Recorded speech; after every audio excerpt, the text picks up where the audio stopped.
رکھی ہے، اپنی رضامندی رکھی ہے۔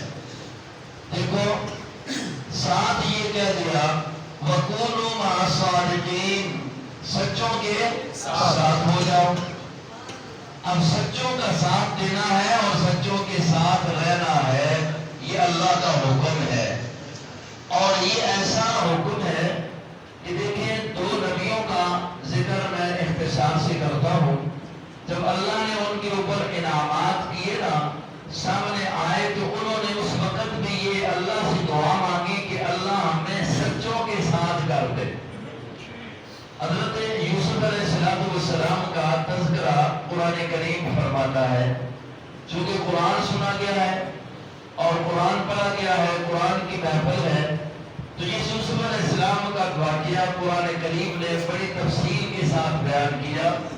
اور جس وقت ان کے پاس ان کے بھائی پہنچ گئے جو ان کو باپ سے جدا کر چکے تھے، زیادتی کر چکے تھے، اور والدین بھی وہاں پہنچ گئے، اس وقت یہ عزیز مصر بنے ہوئے ہیں اور مصر کے حاکم اور وزیر زراعت بنے ہوئے ہیں۔